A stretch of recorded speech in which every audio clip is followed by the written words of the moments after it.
Okay. Welcome to Moms Writers Club. We are very excited to have a special guest here with us today. This is Kimberly Brower of Brower Literary. Hello. Kimberly fell in love with reading when she picked up her first Babysitters Club book at the age of 7 and hasn't been able to get her nose out of the book since. She holds a BS in Business Admin from California State University and received her JD from Loyola Law School, Los Angeles.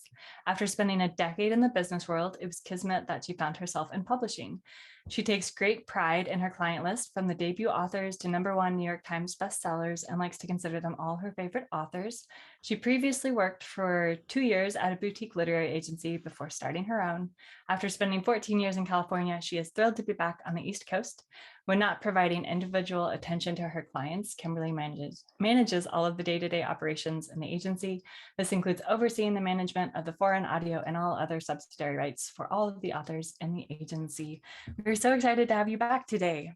Thank you for having me. I'm excited too. Yeah. So today we are going to once again kind of talk about the agent's perspective on things, but we wanted to hear first a little bit about how you got into agenting. I know I read a little bit in the bio, but could you kind of give us an overview? Yeah, I definitely fell into it. I did not go the standard literary agent track. I kind of always say that I took the back door in. After going to law school and graduating and taking the bar and all that stuff, I realized I didn't want to be a lawyer. A very expensive lesson. But I started a business with a friend, and that business allowed me, very unrelated. It was a fitness business. It was like, it had nothing to do with publishing. And it gave me a lot of free time though. Like I just had so much free time. And this was right around when Kindle started being like ebooks and Kindle. And so I just started reading, like, I don't know. I think I read like 10 books a week. Like I was consuming. That's like my husband. He just I think it really stemmed from boredom. Yeah. So, and because of that, I started meeting and talking to authors on Facebook. So this was like, I want to say this was like 2011, 2012. So this was like right when Facebook was becoming like where authors and readers really interacted. So did you reach out to the authors that you were interested in, or whose books you loved? Yeah, I think so. And I think all I did was just be like, oh my God, I loved your book. It was so great. And then we would just start talking. And a few of them was like, oh, would you like to beta read for me? And I was like, sure, I have nothing. So I started doing that with them and giving them feedback. I want to say in 2014, I was contacted by the woman whose agency I was at previously. And she was like, oh, I've heard about you. Will you work on one of my author's books and like read it? And I was like, sure. Wow. Yeah, it was very so just word of mouth.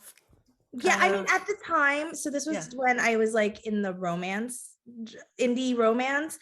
And so this was like right after 50 Shades like blew up. So I feel it was a much smaller community than it is now. It was that much smaller. And and there weren't as many authors. And so I was just reading for fun. That was all I was doing. And I had met her, and she at the time I was living in Orange County, California, and she was living in Los Angeles. And I think I read what she asked me to read. And she was just like, what's your background? Like, tell me about yourself. So I told her, gave her my like life history.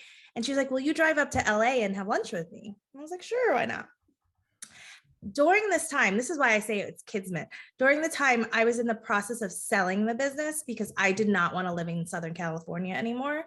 And I wanted to move back to the East Coast. I'm from New Jersey. My family was in Pennsylvania at the time. So I kind of wanted to leave Southern California. So this was right when I met her.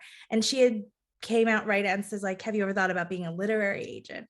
And I was like, well, as I was preparing this move, I was like, it was something I was considering doing, but I told her like, one of my biggest drawbacks is I cannot be an intern, like financially. And she's like, no, And she was like, you'll start as an agent. I will introduce you to who you are. I think you're going to sign clients and sign deals right away. And I think it'll be fine. And I was like, okay. So we did. And I think I started June 2014 and I signed my first deal August 2014. And it just kind of snowballed after that. That's why I Wow, definitely yeah. call it kismet. And I definitely say it's luck. I do work hard. I'm not saying it's not hard, but I think it was the right time, the right place. Yeah. It was just, everything was just in the right, where it's supposed to be to allow me. Yeah, I mean, I think what you said about like I can't afford to be an intern. I think that's a barrier for a lot of people getting into the business, you know, and that's Yeah, and that has kind of come, it seems like that's coming out in the conversation a little bit, like it on is. Twitter, you know, that's you know, that's a barrier if you don't have a lot of money and you can't, you know, afford to live for free for a year or 2 or 3 or however Well, long. so when I started the agency, I had an intern Mhm. and she was a graduate student at NYU. And when she was about to graduate, she had said, "Oh, what I like about this is like I could just get a nannying job." So she actually worked for me as a literary agent and was a nanny Monday through Friday from like 2 to 6. She was Mhm. just a nanny, and that's how she supplemented her income for a Mhm. while. She does not nanny anymore. She still works for me, but not everyone has that flexibility. Yeah. I mean, I And Yeah. imagine there's something of an on-ramp getting into the business, right? Like yeah, before you're earning enough to not be a yeah, nanny or a nurse or whatever, usually just like being an author kind of. Yeah, usually it's assistant work. So, like I Hmm. said, I kind of took the back door in, and I think what I had in my favor was I did have business experience. I have a law degree. I didn't have to learn from the bottom. It was more of like I learned as I went, but I brought with me real life business experience, which Right. I kind of like, because that forces me. I don't look at things and say, "Oh, well, in publishing this is how it is because it's always been done." I've never approached agenting that way. I ask more questions. I look at things more from a business perspective rather than from a creative publishing only perspective. This is Yeah. how it goes. Yeah, it's like But this there's this quote that I love about how luck is what happens when preparation meets opportunity. oh, I You love Mhm. know, that. and it sounds like, you know, with your law degree and with your business background, I mean, it was just sort of like you were the right person in the right place at the right time, you know? Yeah. So, but I understand my story is probably the outlier. Yeah. Most people Yeah. start intern. And if someone were to ask me if they were in college and like, how do I get to become a literary agent?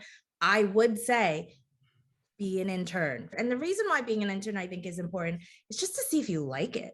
Yeah. I've had interns that have been like, "Oh, I didn't know this is what a literary agent did."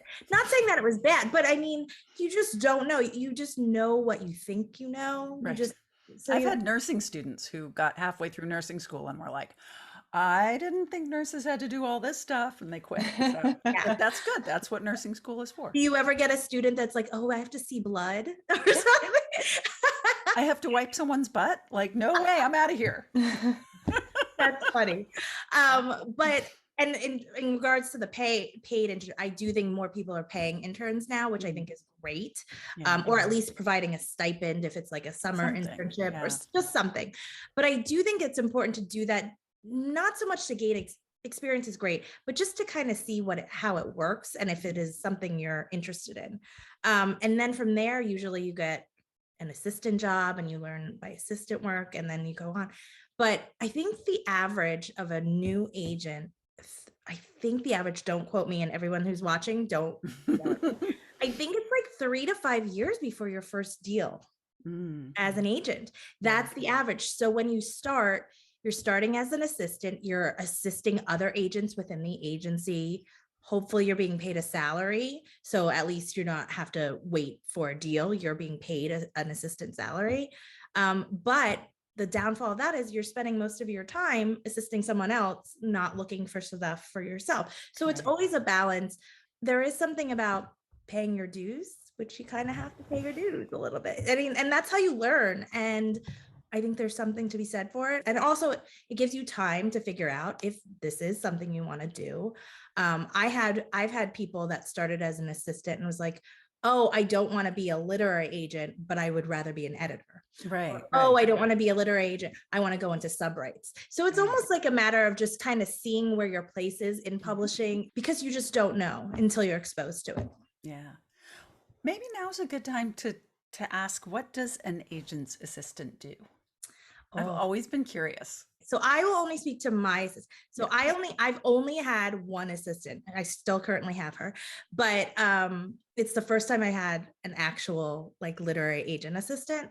So she started for me in 2020, and at the end of the internship, I loved her so much, and I was like, I would love for you to come work with me, and thankfully she said yes. So for me, what she does is she reads my queries. She's like my first pair of eyes on a manuscript. I will say she read Jessica's manuscript first before I did. And her opinion, and I value her opinion, and she gives me her opinion on things. And she's like, she knows my taste. And she's like, yes, you need to read this, or I don't know if this is for you. That's not to say I always listen to her. It's just she's kind of like the first guard. But she also does things like, if I have a question for an author, or I need materials, if you need to follow up on something, she kind of does that with emails, talking to the authors, following up delivery of manuscripts, or finding where things are. She helps me with some royalties. I personally treat it as she's learning how to be an agent. She's just learning what I do. Mhm. And by doing that, she is kind of getting a sense of all things. I think I'm a little different just because I run an agency too. So she definitely sees that side of it too. I will say most of her time is spent reading though. She reads for me a lot. That's a That lot of great sounds fun. experience that she's gaining. I hope And she's so. very nice. I like talking Yes, to I her. love her. I love her. I've always been like, you can't leave me ever. Um, Yeah, my agent had an assistant when I first signed with her, and then I don't know, a few months later, 6 months later, I saw that she was like, I went on the website or something like that, and I was like, oh, she's building her own list. And not long after that, my agent said, yeah, I have a new assistant, and we're kind of still, working out the kinks, and not, just kind of like getting to know each other. And it sounds a little bit, and correct me if I'm wrong, it sounds a little bit like an assistant can help you sift through things, like what, if I've got this stack of manuscripts, which one should I look at first? yeah, Like if I want to kind of keep the ball rolling, like, and I imagine that an assistant can sift through queries that are just like totally not for you, like memoir, and you don't represent memoir, or exactly. something, like ones that are like, oh, I definitely know this is a no. I find her very helpful, useful also when she also monitors the query inbox. So if someone says offer of representation received, it like comes right in, and she like knows to look at it first, and she know just more timeline. A lot of this is like very timeline based. So that's been very helpful. Right. So when you need to move quickly on something, she tells me, she's there like, with the hey, flag. we have to check Yeah. this. Yeah, Yeah. exactly. Oh, that's cool. So Kimberly, now that we know kind of what your assistant does, can you tell us more about a day in the life of an agent, and the things we might not know as authors that agents do? Sure. I'm going to tailor this to an actual agent, and like put my agency owner hat aside. I want to say most of the day, between whether it's 8 to 4, 9 to 5, whatever the working day is, I want to say at least 75 to 85% is emails and meetings, whether it's Zoom calls, phone calls. I think it just depends on what priorities are, but it could be editing a manuscript, reading or a first draft, or editing a manuscript, or a manuscript that has an offer on it, responding to emails for like with editors, if you're on the email chains with marketing and publicity, making sure your authors who have deals, the deal is flowing the way it's supposed to, whether it's sitting on calls with marketing and your author and your author's editor. It could also be talking to potential clients. If you're interested in a manuscript, they are interested, that you've read, and you want to make an offer. I'm trying to think, that's a lot of it. Writing pitch letters, doing research on new editors, having editor meetings. Pre-COVID, we normally would either have lunch, coffee, or drinks with editors frequently. That's a big part of New York publishing. And it's really interesting how COVID has changed that. But that was a big thing because whether it be you reached out to an editor or an editor reached out to you would meet and just kind of get a feel for what your taste is. You would talk about books. It's kind of like a really interesting blind date. But that's kind of what those were. And I kind of miss those just because Oh, I have made a lot of friends through that. You learn you have things in common. If me as an agent, I have something that's coming up to go on submission, I get really excited and I can tell them in person what it's about. And they're like, send me it. I formed really good friendships doing that. And I am very sad of COVID that I don't know if that's gonna ever happen. If it's gonna Especially because a lot of Yeah. editors have left Manhattan or may not come back to Manhattan and they're not in office yet and it's not approved. So, but that was also a big part of our job. It sounds very like Mad Men marketing advertising, you know, with like the martini and everything. Having No, those it's so different face to face. but it's really useful to have those interactions because it's just that personal connection so that when your email comes through, when you have a submission, they know, oh, Kimberly, I know who Kimberly is. Yeah. Instead of like, because just as we as agents get so many queries, it's kind of similar with agents. They're like, agents submit to everybody. And then, but if you know one, it kind of makes it a little bit more personal. Yeah. But that's kind of like, in a nutshell, what an agent does. So it really changes. One of the things I asked, actually my assistant was like, well, what do you like about this job? And she's like, I like how every day is different. So every day I'm doing something different, whether it be I'm doing a royalty statement for you and I'm like analyzing that, or I'm checking on deliverables, or I am reading a manuscript, or I'm reading queries. It's just every day is different. And I feel like the day in the life of an agent is very similar. What do you wish that authors knew about publishing or agenting? What do you wish authors knew about ahead of time that you think we don't know? It's incredibly hard to get your book published. Yeah. Getting an agent is one small step, and it's more than just writing a good book. Mm-hmm. I think that's the thing. I feel that authors, you can write the best book possible and it still may not sell because there's no market for it. And I think that's the hardest pill to swallow. Yeah.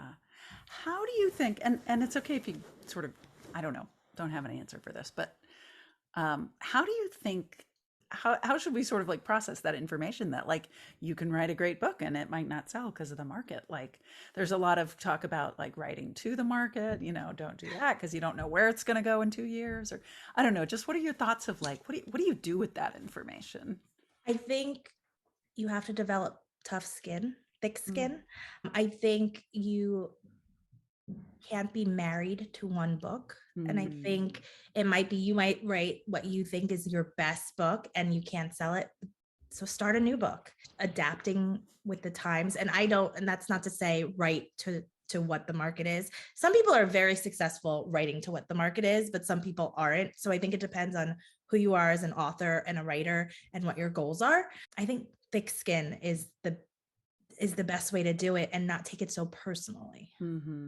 I love that. Don't be married to one book. I think that, you know, that's important. Like keep going. You gotta keep, you know, if you're a baker, you don't like bake one pie and be like, that was my best that's a great pie. analogy. That's a great analogy. Like, how many pies do you have to bake to become the best baker? Yeah, a lot of pies. Could you give us an overview of a manuscript's journey from query to submission to publishers from the agent side? It varies based on genre, who the agent is and the agent's process. So I'll speak personally for me. You know, it's really interesting. I've been having these conversations with my agents in my agency, and it's been really interesting. It's like, do we offer on manuscripts that need a lot of work, but you see something really great in it? Do you offer only on manuscripts that are in pretty much good condition and don't need that much editing? And I think that's a very subjective answer. And there's also the question, like, do I offer on a manuscript because the market it's selling like hotcakes? So should I offer on it because I know it'll sell, even if I know maybe edits are needed or not? So I think it really depends on who the agent is and what the manuscript is. But for me, I actually have never signed an author on query and never done edits. We've always gone through and just to strengthen it. The job isn't to change everything. It's just kind of like, okay, I see what you're doing. I love what you're doing. How can we make this better? How can we get it to the point where an editor will want this and will snap it up? Sometimes it requires very little editing, and sometimes it requires a lot of rewriting. There's time between the editor, not the editor, the agent and the author where they go back and forth just to get that manuscript submission ready. And here's the thing, at least for me, it's not about getting a manuscript perfect for me. Like I am one person. It's very subjective. It's not about making me happy. It's just about what my strategy for a manuscript is and how to submit it. Yeah. The only time I really sign manuscripts from queries is if I can have a vision for it. If I'm like, I know how to sell this, this is how I'm going to sell it, these are the comps I'm going to use, this is what I'm going to do. And if I can't figure that out when I'm reading the manuscript the first time, I don't make an offer on it, because I don't think, and it might be the best book ever. There have been many books that I've received, like, oh, I have an offer on representation or something, and I've read it and I'm like, this is so good, I just don't know what to do with it. And I've said no, and not because I didn't like it, just because I wasn't the best person for it. So I always go in with a strategy. So any of the edits that are made during that time is, okay, this is how it's going to fit that strategy. And then once that's done and both the author feels comfortable and confident in it, we do content edits. And then I like doing a last round read through just for like line edits, just grammar, random things. And then we go on submission. And then that's a whole nother waiting process. I think we touched on this a little bit the last time the three of us chatted. It was what agents go through during the submission process is very, very similar to what authors go through during the querying process. It's just now we have the author to complain to or to commiserate with. Commiserate with. If we're lucky, we find an editor that loves it. We get a deal, we accept the deal. Then unfortunately, the author has to go through content edits with their editor. So even though you might have gone through edits with your agent, you then go through edits with your editor. And that could be cleaning something up, making something stronger, maybe changing a little bit in the beginning, like how does it start? Is it a slower start? So we should change it so it's a little snappier, things like that. And that is something the author works with the editor, with their editor. Then and then depending on who your publisher is, it goes through content edits. And then if there's another round of content, sometimes that's needed. Then it goes to copy edits, which is, oh, that's a lot of track changes. I hope you like track changes, because track changes is your friend. And then it goes through proofreading and then page proofs. So then with a print deal, you get basically either a PDF or actual pages of your manuscript in the format is going to be in, and you have to read that through. And then that's it. That's the last time the author sees it.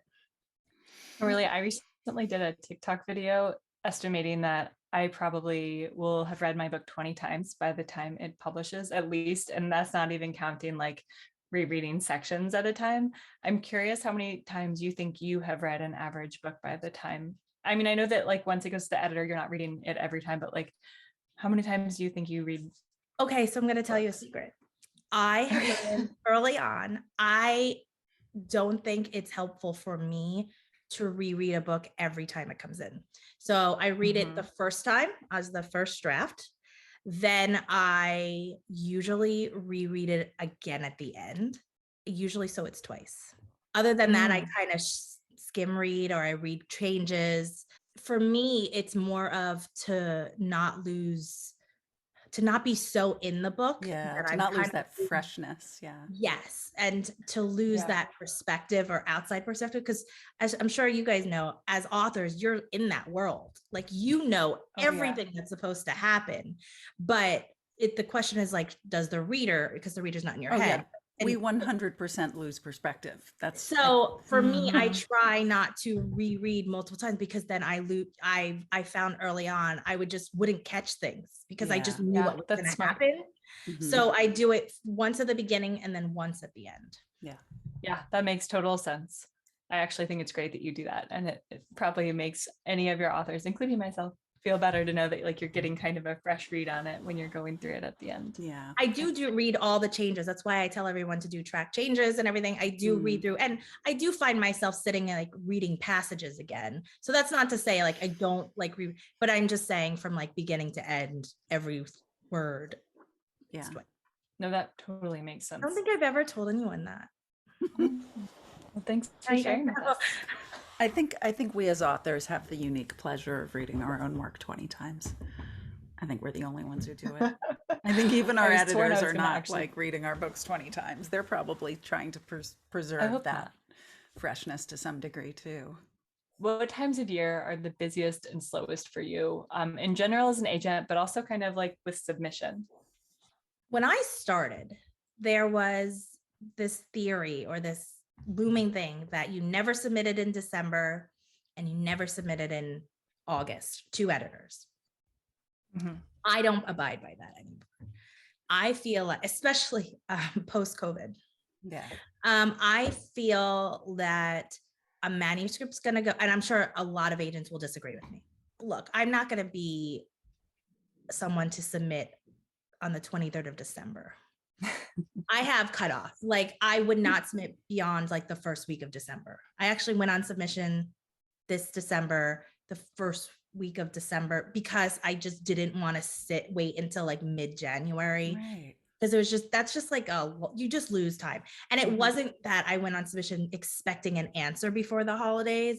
It was more, thinking, oh, maybe they'll read over the holidays, or maybe it'll be there, because I have talked to editors in the past. They're like, I have all the time to read. I want submissions. Right. So I kind of don't abide by the whole no submissions in August. No, because everyone vacations at different times. Everyone takes off at different times. Everyone's home life is different. So I submit year round. Like I said, I try not to get too close to the holidays. I won't do it on the week of Thanksgiving or things like that. And the busiest for submissions, I do try, although Jessica, we went on submission in the summer.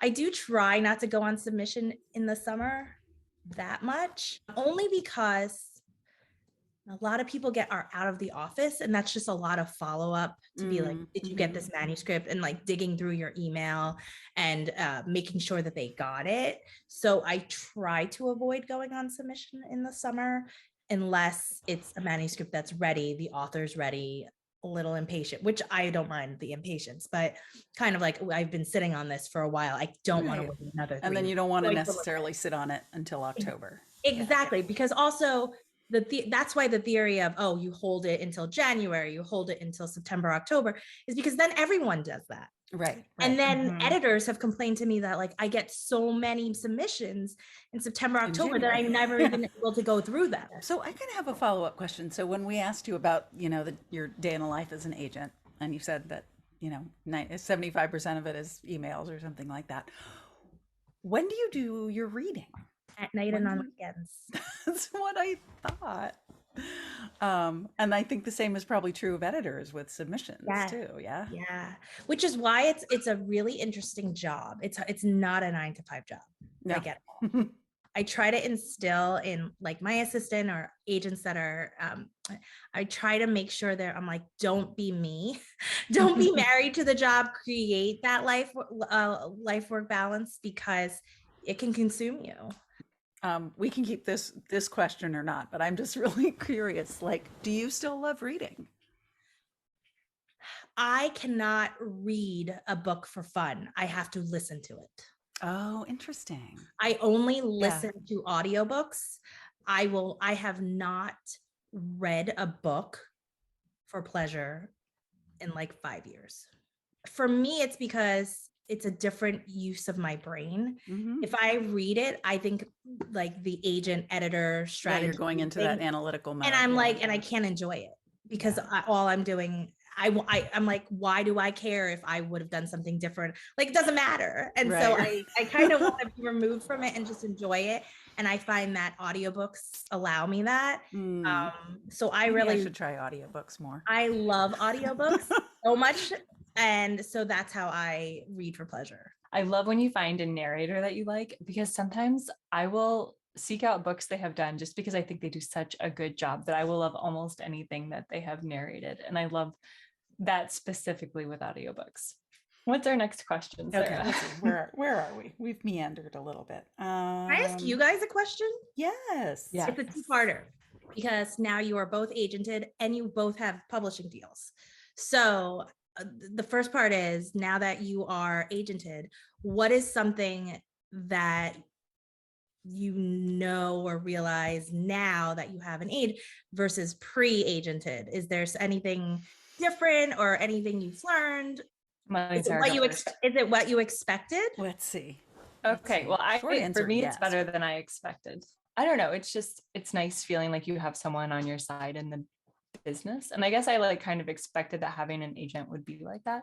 Couple things for me. One is how I feel like my community of peers is weirdly smaller, which is not to say I'm not still sort of connected with sort of pre-agented, pre-published authors who I really respect and like their work.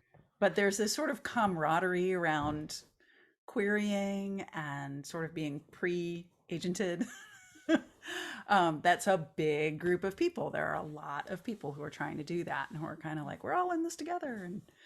And then, you make that step, which, like you said, is just like the first step in a journey of a lot of steps. But that your pool of peers gets smaller, and a little harder to reach and a little more private, for totally good reasons. But it just makes sort of communicating and being part of that community a little different. Kind of along the same lines of what Sarah just said, there are fewer resources out there for you once you're agented, because so many of them revolve around becoming agented. Right. Like you said about going to like writers conferences are so fun. Yeah. And hopefully they'll come back after COVID. But like Jess was saying at one point, like she didn't realize how much of writers conferences were devoted to securing an agent. And then once you have an agent, you're like, pitching. I want other content. Like I want to learn to write better. I want to network with other authors. And this is actually maybe a little bit of a segue into our next topic. I didn't know about all the subrights. I didn't know about like the foreign rights and the translation rights and the film rights. And now that you are both have publishing deals, is that, maybe it's the same question, but is there something different now that you are on the other side of that curtain that you didn't know or you didn't realize, or anything different? Yeah, for me, it still feels like a little surreal. And I know that like I've talked to my editor, I've done the phone call, and we've like gone through some of our edits already. So like, I guess it should feel real by now, but it doesn't totally feel real. Like maybe it'll feel real when I'm like holding a book in my hands.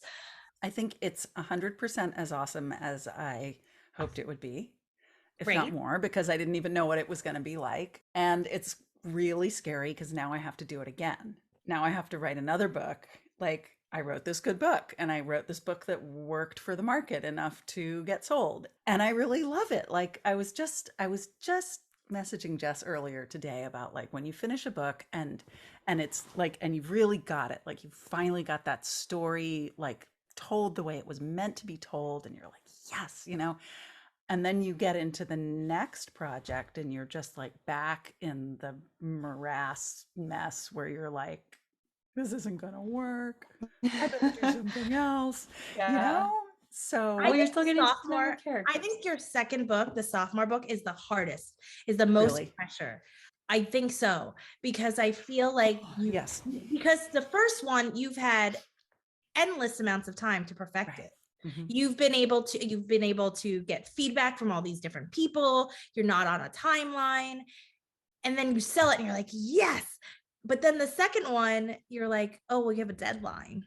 Right. And then that whole thing is like, I'm sure that self-doubt of like, did I only have one book in me? Like, what do I write about? What should I write about? Like, so I think the second book is always the hardest. And I think then the third and fourth are fine. But I think the second book is probably the hardest for an author to write. And it feels like there's a lot of pressure on the second book too, because I mean, for me anyway, and I think for a lot of people, that's a 2-book deal, and so not only is your second book like on a deadline, but I'm kind of feeling like the second book is going to have some influence on whether I get to write a third book. You Mhm. know, I feel like, and so there's a question for you. I don't know if you'll have an answer for it, but I feel like I've seen a fair amount of authors where I see them write two books and then they sort of disappear. Do you think that a lot of people like get a two-book deal and then write two books and then that's kind of it? Or how do you think that usually goes? It could Just be sort of a big picture. Yeah, it could be a couple of things. It could be they got a 2-book deal and book 1 and 2 just didn't perform that well. This might be a whole nother conversation, a whole nother, but there's this whole thing on if your first and or second book does not perform well in print, it is harder to get a third book deal or like find a new publisher than you being a debut. Oh, Because yeah. you Yeah. have when you have a bad track record, it's challenging. There's Yeah. really not, it's hard to overcome a print track record. It's just very hard. And I spent a lot of this year talking to editors and asking them that question. Just be Mm. like, what's worse? Someone coming from like a small indie press where the expectation isn't as much, or where maybe they were print on demand, or maybe, or things like that. Is that versus someone that was with like a really big publisher and their print sales didn't do that as well as expected, Yeah. ignoring what the advance is, just ignore that for a second. But and a lot of the editors were like, it's hard to overcome a bad track record. Mm-hmm. It's just hard. And I think that's one thing about publishing that authors don't realize. Like, Mm. it's like the whole other side of publishing once you're a published author is your print sales record, like all that stuff. And that's kind of out of your control. Yeah. I do know some people that have changed their pen names or like started writing under a different name because of that. Mm-hmm. Sometimes, and I have a few authors that have done this, they've written to, and they're just like, I don't have anything good enough to Mm. write yet. So sometimes it's that lack of creativity, Yeah. or sometimes it could be it wasn't what they thought it was going to be. So it could Mm. kind of be a little bit of A, B, and Z. Right. Well, I'm glad I Yeah. feel validated by you saying that sophomore book is the hardest because It is. it It is is the feeling very hard right now. it's very hard. It is a very hard. I could never be an author. I give you all a lot of credit for that, but I've seen and heard that sophomore books are the hardest. And I think you put a lot of it to yourself, putting pressure on yourself. Mm-hmm. So could you talk a little bit about how literary agents sell film rights? So far as in-house versus a film rights agent, just kind of explain how that works a little bit. Similar to in foreign house, sometimes we have co-agents in different territories.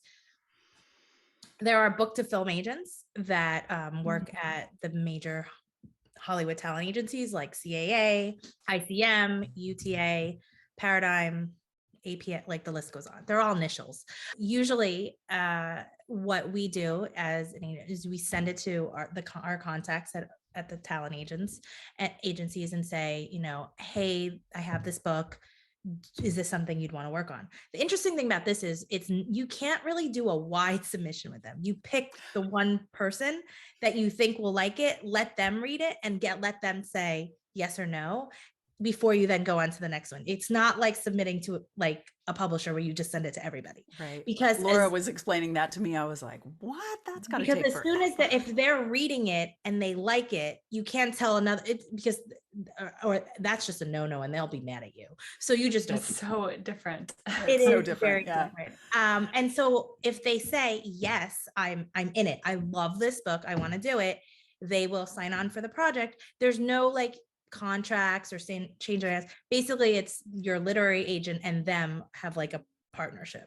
And that's kind of what, and they work together as co-agents, and then they are in charge of finding whether it be a producer, a writer, a director, a studio that is looking for it, and their goal is to find someone to option it. That being said, they probably say no to like 90% of projects they see.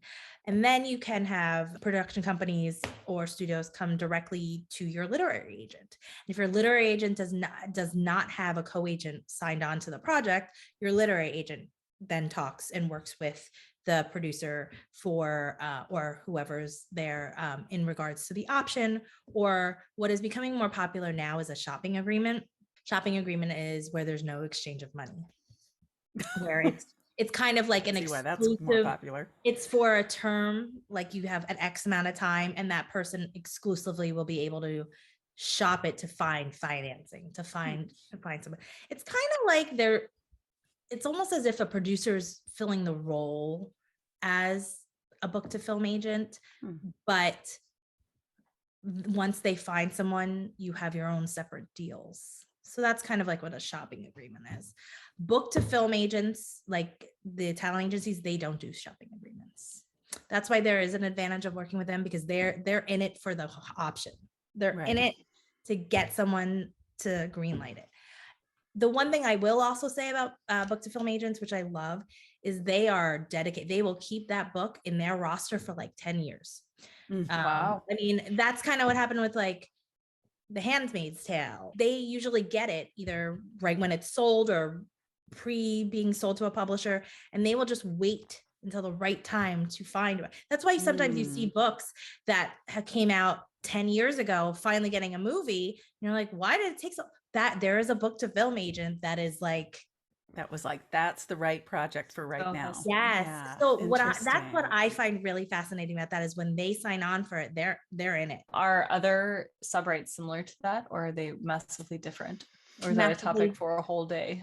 Massively different. And again, this is all dependent on what your publisher keeps in terms of what rights they keep and what is reserved to you as the author. Most big 5 publishers keep audio now, so it's really challenging to keep your audio rights. There are some that still allow it, but it's becoming much more rare, especially because when there are publisher policies in-house where they're like, you cannot sign this book unless you get audio. But nowadays, I feel like most books they sign, they always make into not always, most likely they will always do an audiobook, especially the big 5s now. It's almost like simultaneous release, just because audio is such a popping part of the market now. Foreign, oh, that's just a different beast. That depends on if your agency does foreign in-house, or if they have an outside foreign agency. Some do it just based on the fairs. So there's major book fairs. There's a London in March or April, Frankfurt in October, and Bologna, which is the YA children's. Oh, that's usually like April or May, I want to say. It used to be where those were the places where you sold the books all the time. But now, and I'm just speaking from my experience, like I sell books year round. So I do all my foreign in-house. I do have co-agents in certain countries, but I work very closely with them. So we're selling foreign rights throughout the year. Can we do our last one on the list? Which is like, I've been dying to hear favorite one. Yes. Like, what's your most favorite versus your least favorite part of your job? Okay. My most favorite is really cheesy. But it's so true. And I'm not just saying this. My favorite is getting the author the book deal and getting it and seeing it published. I think it's the most exciting thing. I, by choice, chose this job to help make other people's dreams come true. And that sounds so corny, but I love when that happens, because it validates me.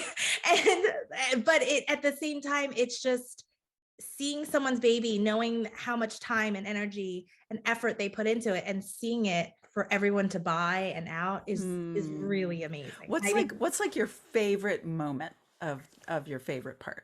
What's like the part where you're like getting the final copies in the mail? Yeah. Opening the box and like seeing the book and being like, this is amazing. Especially when you got them on query, or you remember all the times you spent, talking about things, and just holding that book. That's probably the best part. Oh, that's where awesome. Like hits you. It hits you because it's usually pre-pub, but it hits you when you're like, this is a real thing. Like this is actually going to happen. Yeah. Least favorite, not finding a home and feeling a little hopeless, and kind of, especially because if you believe in a project and you really think it should be published and you are getting no's left and right, that Yeah. I think is really challenging. And then also having to tell the author that too. Oh, And yeah. because, and you know how it's kind of like, oh, move on to the next one. Eventually, sometimes that's what as agents we have to do too. We can't keep submitting a book. There's only so many people out there. And Right. eventually, and that's really challenging, is Yeah. especially a book that you really love and are passionate about and not finding a home for it. Yeah. I mean, like you were saying, Do you don't you, even represent a book that you don't have a strategy for and you don't feel like you can sell and do something with. And then, oh, yeah, it's really hard. do books like that ever, have you ever had a situation where it comes around that there's like an opportunity to sell it 2 years later or 5 years later? Yes, I had one. So my first and only hardcover, I was on submission to like 23 editors and I got no's from everybody. But I was like, nope, this book is going to sell. We're going to do it. We're going to keep doing it. And about a year or two, no, a year and a half later, I got a preempt on it. I think a lot of it is right place, right time. Did you, I'm just curious, did you reach out again? Like, did you resubmit it? Did you, like, how did So you get that that, preempt? well, this kind of goes towards what I was saying is those editor lunches and editors meetings, because you're Yeah. always meeting new editors. And when we had our initial meeting, I was telling her about this book because I always try to talk about this book. And she's like, oh, let me read it. She read it and she loved it. Oh, that's So so cool. that's kind Yeah. of why I also miss those New York meetings and those things, because things like that happened Right. that I don't know would have happened because I may not have ever submitted to her. Right, right. Because you may So have lunch with someone who's like, I just have such a soft spot for like vampire unicorn, YA, yeah, whatever, and you you know? would never know by looking at Publishers Marketplace. Right. And you're like, oh my God, I have this. Yeah. Exactly. So Mm, that is why there is something to for that personal in-person thing, which I really hope comes back. yeah. Cool. This was fun. I Well, love chatting with you guys. I It's so know. It's fun. really fun. yeah, thanks for coming on with us again. No problem. I always enjoy it. Thank you everyone for joining us today. And thank you for Kimberly for joining us again. Yeah, It's always so thank much you. fun to have you on. And we can't wait to see you next time. Kimberly, can you tell us where to find you online? I am the worst at social media, but my website is browerliterary.com. On Twitter, I'm at Kimberly Brower. And I think on Instagram, I'm at Kimberly Brower too. Okay. All right, great. And you can find Moms Writers Club on Twitter as well. You can find it by looking for me. I am at author Jess Payne. And I am at Sarah Reed Author. And we will see you next time. Bye.